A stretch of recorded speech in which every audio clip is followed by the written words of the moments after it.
Ignition sequence start. 6, 5, 4, 3, 2, 1, 0. Liftoff. We have a liftoff.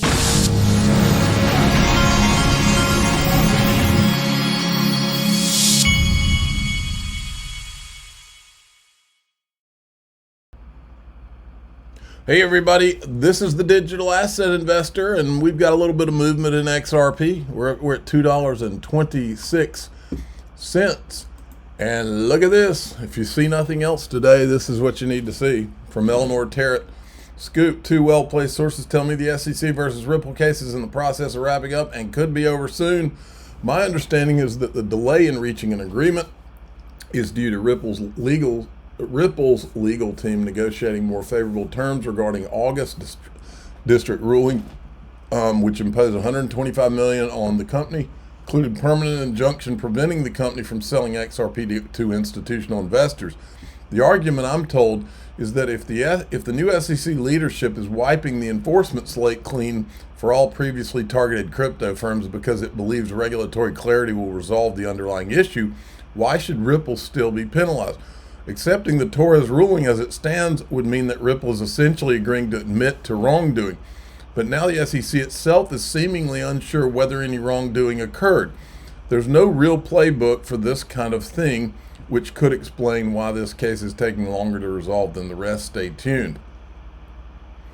Then Fred Rispoli, who's an attorney, responded to this. He said, I just don't see this being the big issue some are making out of it. It's unorthodox but not difficult. One, regardless of Torres' order, she's not going to enforce it herself. Only the SEC will enforce violations. The SEC and Ripple can file a motion to vacate the judgment, the cleanest way to dispose of it, telling the court in consideration of potentially losing our entire crypto jurisdiction if we lose the appeal, we're agreeing to vacate the judgment in exchange for Ripple dropping its appeal. Torres is not going to second guess this. The SEC doesn't have to vacate the order. It can simply draft an agreement with Ripple that it won't enforce the judgment for some consideration set out in number 2. The SEC enforcement manual has all kinds of general vague language that recommends cooperation and settlement over the uncertainties of litigation, so the authority for this behavior is covered. But even if it weren't, who cares? This isn't a good thing, but SEC and most other government agencies have proven it does what it wants, when it wants, without regard to due process. Here, it works in justice's favor for once. And then Jeremy Hogan also weighed in. Something in Eleanor's post caught my attention. Case in process of wrapping up and could be over soon. The only way the case could be over soon is if Ripple and the SEC reach a private settlement agreement, which would vary from judgment, dismiss the appeal, and then simply never take the terms of the settlement agreement back to the trial court to be ratified. This is possible, but assuming the injunction is the sticking point, the SEC would have to agree not to enforce the court's injunction. I have a hard time believing the SEC would agree to that, but possibly it could agree to something more oblique, such as providing Ripple a path to actual register sales of XRP to institutional investors, for example. Meanwhile, Ripple could get what it needs while the SEC doesn't blatantly snub the court's order, meaning it can be done. This is the only way I see the case resolving any time in the next couple of days or weeks, which would apparently be consistent with what she's reporting. Settlement agreement. Warning, if only read on if you want to hear me ramble. So he rambles further. Why not just ask the appellate court to approve the judgment? He goes on and on. I won't go through all of that, but interesting thoughts. Okay, let me hit the refresh button on this video. I wanted you to see this. This is BlackRock head of digital assets, Robbie Mitchnick, previously of Ripple, which he deleted from his profile. Financial institutions' efforts on private blockchains in the past, and maybe sort of the shift to public blockchains, the regulatory political temperature that has kind of been changing in recent years to kind of lead to that. Yeah, well, I think the verdict is in on the private blockchains, and it's not good. That was obviously where a lot of the TradFi exploration in this space occurred in the early years in particular. That was really all the banks and some of the other TradFi institutions had comfort with. But the track record is what it is, and it reflects the fact that there's been very, very de minimis actual adoption in an economic, commercial way at scale of any of these private blockchain projects. And I think, in hindsight, at least, that makes sense in terms of the curbing of the value prop of blockchain's potential that a private blockchain represents. And so public blockchains are increasingly the focus, even for TradFi firms, maybe not all yet, but certainly that's the direction of travel. And we've seen obviously encouraging regulatory guidance over the last couple of weeks that help support the notion that this is now suitable territory for even banks in the U.S. to engage in. Well, there you have it. Check this out from Paul Barron. Japan, you have to think about SBI. SBI is one of the biggest companies out there. And one of the reasons why is their commitment and has been behind Ripple. And they continue to grow. They currently hold 9% share based on their actual holdings of XRP. Their stockholders are saying, hey, don't sell the XRP, our stock will go down. We need to get more, so the stock continues to rise. So a lot happening right there. And then if you look at their CEO, every bank in Japan will use Ripple's XRP by 2025. Now, I don't know if they're referencing end of 2025 or what was, but this was a big headline that they've been touting for quite some time. All right, so this FinTech Summit happened just the other day. And you can take a look at some of the speakers here. One of the key speakers is a digital minister who, by chance, had met with Brad Garlinghouse right there, if you take a look. Met in Tokyo this week. Their leaders are committed to advancing crypto and blockchain technology. So you can see there is clear connection of what's happening within the Japanese regulators and also with what's going on with Ripple in general. I want to also go over to this right here because this is another thing that's happening, and this is Sony's bank wall. All right, let's go over to another article. This was from You Today, and it's talking about Ripple meeting with the Japanese officials, and a couple of points within this. This was back in September, but if you look further in here, this is where they were meeting specifically with Tyra, right there. So you can kind of see that this has been planned for some time, and they were talking about a project. If you further on down in the article, this program will be titled Project PAX. So it's going to be run by Progmat, Data Chain, Toki. One other note is Toyota's. Alrighty, a lot more here. Ripple secured regulatory approval from the Dubai Financial Services Authority, making us the first blockchain payments provider licensed in DIFC. This milestone unlocks fully regulated cross-border payments in UAE, bringing faster, cheaper, and more transparent transactions in a $40 billion market. Here's Dubai Media Office. Ripple receives approval from the Dubai Financial Services Authority to provide regulated crypto payments and services in Dubai International Finance Center. Then this is very interesting. Now, how many times have I told you, MoonPay is on CNBC as I speak. I'm pausing that so I can watch it after I do this video. MoonPay Ripple partner, by the way.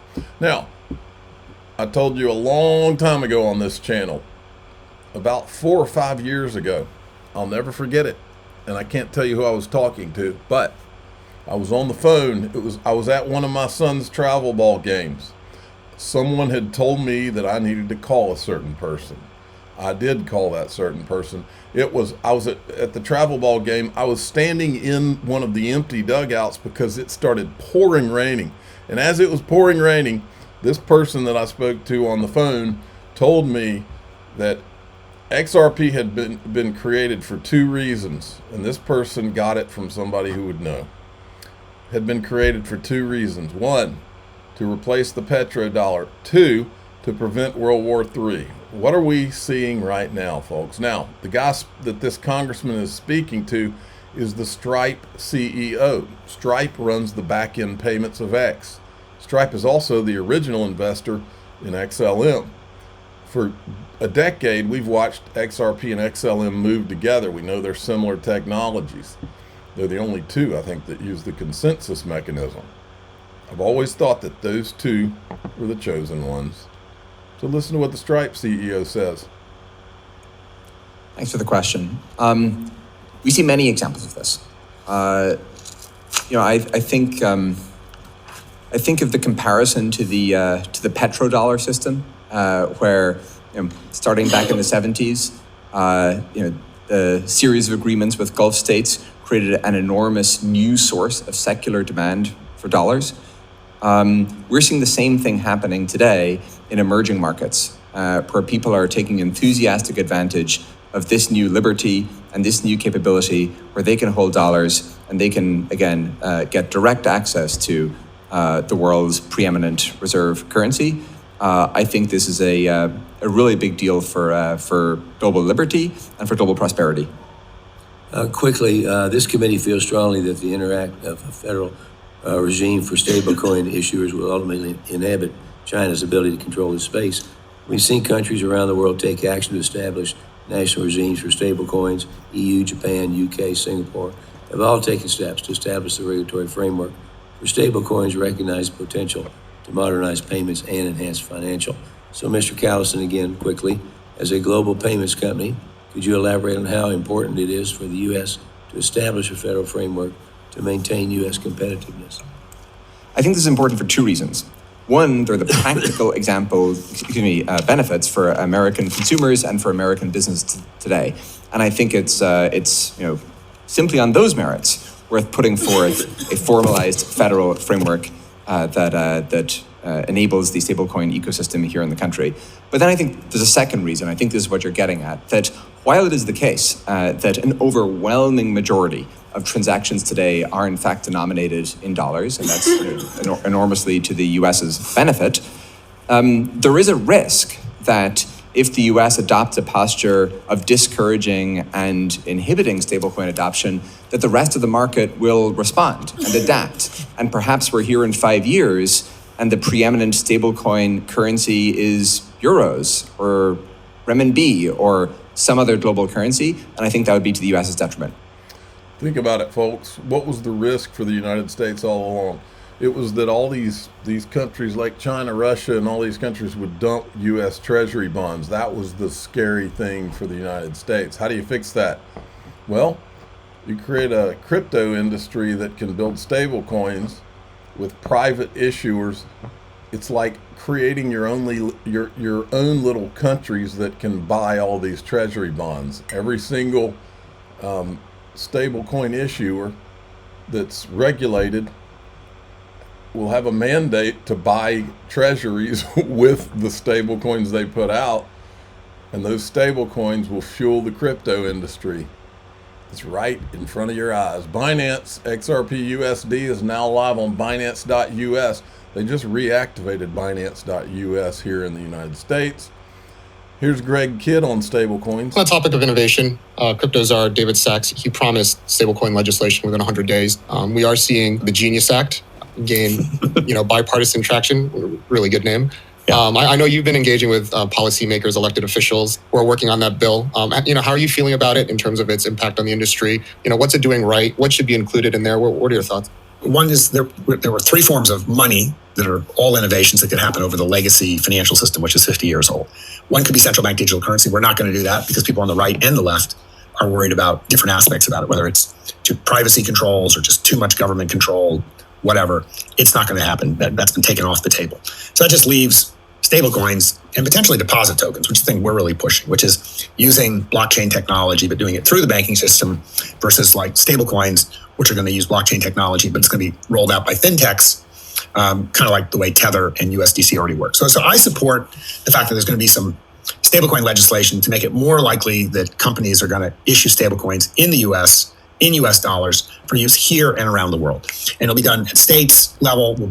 Have a form of passport anything they pass to the other states. And when you get to $10 billion, the feds come in. And so I think that's all good. That'll get the concept of money running on chain off the ground. I've noticed that the legislation has no compliance controls beyond the first sale. and redemption. So whatever happens in the middle, it's like the folks that issue those stablecoins are just putting a paper bag on their head. And what could go wrong? It's kind of like a perfect infrastructure for Silk Road, right? And so nobody's worried about that right now. But eventually Obama will go off, or some big scandal will happen and it'll be paid for with stablecoins. And people say, well, why did we know? Well, we didn't have any controls. And well, who the hell did that? And all of us. And so that's when an opportunity for something like deposit tokens comes along, because it will have identity, it will have controls, and it'll use the same technology. It'll just be safer and not as rock and roll as stablecoins, but it may be the ultimate actual winner. We're counting on that. We're planning for that. But in the meantime, moving stablecoins from offshore to onshore, I think that's healthy, because it means the U.S. is learning to dance with digital assets, and it's going to learn its way through it. And we don't have to get it 100% right, but it sure is a hell of a better thing for us to be leading the way in this than basically dragging the chain and having offshore companies issuing the dollars that are used all around the world, in my opinion. And again, I'm not against Tether. I'm not against anything.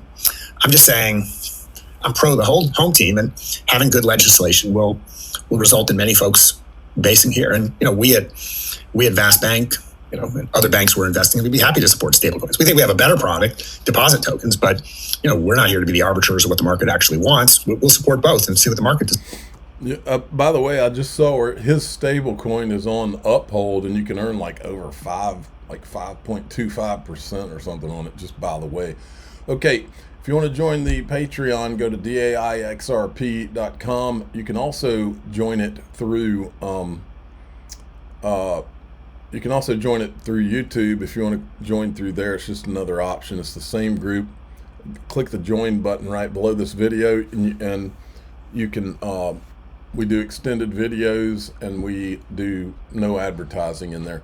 Now, the reason I created the group was for several reasons. The main one being when I got kicked off of X, so that I got tired of being censored, not necessarily on X, but on other platforms, which you can probably guess. And so, today, we're going to talk about something you're not going to hear. There's only two crypto influencers that I'm aware of that are ever going to tell you the truth about what's really going on in crypto with regard to Bitcoin, and what's really going on and what's really going on. And that's myself and Digital Perspectives. I don't know that I've heard too many, maybe some, but I don't know that I've heard too many tell you what's really going on from an adult perspective. I mean, you remember all the down with the bank stuff we've been through and all that? Well, that's all been a mirage, folks. And I'm going to show you. I'm going to lay it all out, and I'll continue to lay it all out. Some of it I'm not comfortable talking about out here, just like today. I'm the digital asset investor. I'm not an investment advisor. This is for entertainment purposes only. Please subscribe, hit the like button, tell your friends and family. Here we go.